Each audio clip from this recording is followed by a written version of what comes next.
UP में कांग्रेस की राहुल गांधी की एक मुहिम या फिर यूं कहें कि एक प्लान ने भारतीय जनता पार्टी के माथे पर बल ला दिया है। कैसे और क्यों?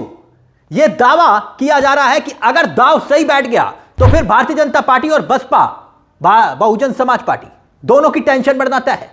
कांग्रेस ने ऐसा किया क्या? पहले देखिए, पहले यह खबर देखिए और फिर आंकड़ों के साथ पूरी कहानी को समझाएंगे कि कांग्रेस ग्राउंड जीरो पर उत्तर प्रदेश में सिर्फ यूं ही पसीना बहा रही है या फिर इसके पीछे एक मकसद है। देखिए आपके सामने विधानसभा चुनाव को लेकर यूपी में कांग्रेस की बड़ी तैयारी, गांव-गांव तक करेगी संविधान पर चर्चा। अब संविधान पर चर्चा, कांग्रेस पार्टी 26 नवंबर से उत्तर प्रदेश में गांव-गांव चौपाल के कार्यक्रम की तैयारी में है और तैयारी की गई। संविधान पर चर्चा के कार्यक्रम को जोर दिया गया, मिशन पर जुटा गया। हर गांव से कम 10 दलित समाज के नए लोगों को कांग्रेस संगठन से जोड़ने के लक्ष्य को भी रखा गया है। अब कांग्रेस को उम्मीद कहां से दिखाई दे रही है और यह उम्मीदें क्यों? बाकायदा कांग्रेस के अनुसूचित जाति विभाग के अध्यक्ष हैं राजेंद्र प्रपाल गौतम। जी हां, गौतम जी को उत्तर प्रदेश में जिम्मा दिया गया है कि पार्टी को एक्टिव करें और कसरत क्यों हो रही है इसे समझना जरूरी है, क्योंकि बीजेपी और बसपा दोनों की दिक्कत बढ़ सकती है अगर कांग्रेस एक बार फिर से पुराने रंग में आ जाए तो। 22% वोट है, 22%। आरक्षित 86 सीटों में से 84 रिजर्व है। उत्तर प्रदेश की 150 सीटें, कितनी? 150 सीटें, 150 सीटें जहां दलित वोटर तय करता है जीत और हार। 2027 के विधानसभा चुनाव, सत्ता की चाबी उसी के पास होगी जहां दलित खड़ा हो जाएगा। इस तरह से समझिए। 2024 के लोकसभा चुनाव हुए, 15 करोड़ के करीब वोटर थे और दलित वोटर की आबादी 3 करोड़ से ज्यादा, 3 करोड़ 20 लाख के आसपास। आप समझ रहे हैं, एक तरफा अगर ये रुक कर दें तो फिर मंजर क्या होगा, नजारा क्या होगा। इसलिए कांग्रेस रणनीति के तहत अब ग्राउंड जीरो पर एक्टिव हो चुकी है। बाकायदा संविधान पर चर्चा के जरिए बहुजन समाज के अधिकारों की बात करने का जिक्र किया जा रहा है और खोए हुए अपने जनाधार को पाने की जुगत में कांग्रेस दिखाई दे रही है। आंकड़ों पर भी हम आएंगे, उत्तर प्रदेश के सियासी गणित को भी हम आपको समझाएंगे, मगर याद करिए यह बात हम क्यों कह रहे हैं। रायबरेली के ऊंचाहार में वाल्मीकि समाज, फतेहपुर निवासी हरिओम वाल्मीकि की पीट कर जान ले ली गई थी, याद आया? हरिओम। और उसके बाद सरकार पर सवाल खड़े हुए थे। राहुल गांधी बाकायदा इस पूरे मामले को लेकर एग्रेसिव हुए थे। कांग्रेस ने ना सिर्फ इस पूरे मामले को उठाया बल्कि दलित समाज के भीतर एक संदेश देने की कोशिश की और काफी हद तक कांग्रेस उसमें कामयाब भी हुई। रायबरेली के जो सांसद हैं राहुल गांधी, नेता विपक्ष, बाकायदा मुद्दा उठाया, भारतीय जनता पार्टी पर हमला किया, कई सवाल उठाए और वहीं इस मामले को ऐसे नहीं छोड़ा गया। प्रदेश कांग्रेस गांधी प्रतिमा हजरतगंज तक कांग्रेस के प्रभारी जो हैं उन्होंने और अजय राय जो कांग्रेस के अध्यक्ष हैं उनकी अगुवाई में कैंडल मार्च तक हुआ। एक प्रतिनिधि मंडल हरिओम वाल्मीकि के घर परिवार से मिलने के लिए पहुंच गया था। इसके साथ साथ प्रदेश में जगह जगह जहां जहां दलित समाज पर कोई अत्याचार की या फिर शोषण की खबर आती है तो वहां कांग्रेस मुखरता के साथ खड़ी हो जाती है, आवाज उठाती है। यानी ये घटनाएं एक के बाद एक बताती हैं कि कांग्रेस दलितों को लेकर प्रोएक्टिव दिखाई दे रही है। अब देखिए एक और आंकड़ा जिसका हमने जिक्र किया था, समझिए संविधान पर चर्चा से कांग्रेस हासिल क्या करने वाली है। जैसे कि हमने आपको बताया कि उत्तर प्रदेश में 22% के करीब दलित वोटर है और आबादी के हिसाब से करीब 3 करोड़ से ज्यादा वोटर है और प्रदेश के हर सीट पर 20% दलित वोटर है।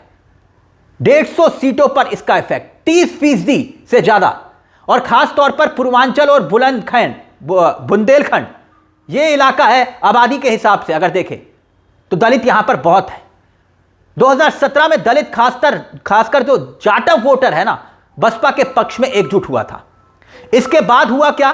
भारतीय जनता पार्टी, सपा और बसपा में ये बढ़ते चले गए। कांग्रेस को उम्मीद क्यों है, कहां से दिखाई दे रही है, क्यों वो चौपाल के जरिए संविधान पर चर्चा कर रही है?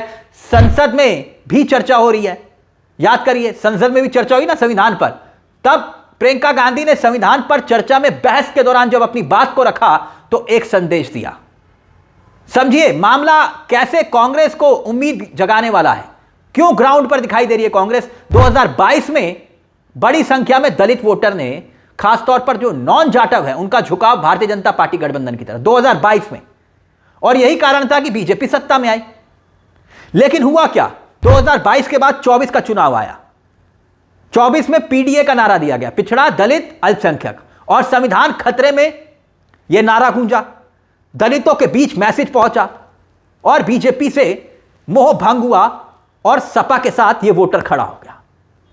यही कारण रहा कि बीएसपी का जो वोटर था 2022 में 12% था और वो गिर के 2022 में 10% तक भी नहीं रहा, उससे पहले 12% था। और यह झटका बीजेपी और बीएसपी को लगा और अयोध्या अवधेश प्रसाद चुनाव जीत गए। 17% आरक्षित सीटें, 7 सीटों पर सपा जीत गई। 30% वोट बैंक, उत्तर प्रदेश में से 22% दलित का एक मुश्त। इसलिए हमने कहा कि यह मेहनत यूं ही नहीं हो रही और कांग्रेस बहुत एक्टिव दिखाई दे रही है। बसपा की हालत तो यह हो गई कि विधानसभा में उसका एक विधायक है, एक, और लोकसभा में खाता तक नहीं खुला। यहां साबित होता है कि जो दलित वोटर है ना, अब वो नया विकल्प तलाश रहा है। कांग्रेस ने विधानसभा चुनाव से पहले, कांग्रेस कह रही है कि भाई दलितों के बीच में पहुंचने की कोशिश हो रही है, लेकिन अब जो बसपा को लेकर सवाल खड़े हुए, तो जो गौतम है जिनका हमने जिक्र किया, जिनको जिम्मा दिया कांग्रेस ने, वो सवाल उठा रहे हैं। देखिए आपके सामने ये बयान है, कह रहे हैं कि बसपा सक्रिय होती है या सक्रिय की जाती है। मतलब समझ रहे हैं, मतलब ये उनका कहना यह है कि भाई जो बीएसपी है, जो मायावती हैं, वो बीजेपी के इशारे पर एक्टिव होती हैं। लोकसभा का चुनाव था 2024 वाला, उत्तर प्रदेश में इंडिया गठबंधन ने बहुत शानदार परफॉर्म किया, तभी जो बीजेपी उत्तर प्रदेश में 29 सीटों पर आकर अटक गई। 29 सीटें, माफ करिए, नुकसान हुआ 29 सीटों का, क्योंकि 2019 में 62 सीटों के मुकाबले 33 सीटों ही तो जीत पाई थी और सपा 37 जीत गई थी और कांग्रेस को 6 सीटें मिली थी। अब लोकसभा चुनाव के नतीजों से सपा हो कांग्रेस हो, दोनों उत्साहित दिखाई दे रहे हैं। यानी कांग्रेस को उम्मीद दिखाई दे रही है कि भाई लोकसभा में वोटर उसके साथ खड़ा हुआ और दलित वोटर भी आया। इसलिए कांग्रेस विधानसभा चुनाव को लेकर उत्तर प्रदेश में एक बड़ी तैयारी कर रही है। गांव गांव तक संविधान पर चर्चा की बात हो रही है और खबरें आ रही हैं कि राहुल गांधी बकायदा उत्तर प्रदेश में संविधान पर चर्चा के कार्यक्रम में शामिल होंगे। प्रियंका गांधी इस कार्यक्रम में अगुवाई करती हुई दिखाई दे सकती हैं।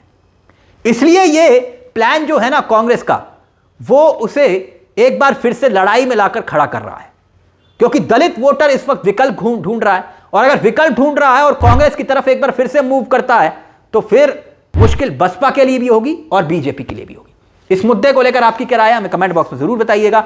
मुझे तिलक चावला को दीजिए इजाजत। एक छोटी सी दरख्वास्त, चैनल को सब्सक्राइब जरूर कर लीजिएगा। यह मंच आप ही का है जहां हम सिर्फ खबर नहीं दिखाते बल्कि खबर के पीछे की खबर भी बताते हैं। नमस्कार, जय हिंद, जय भारत।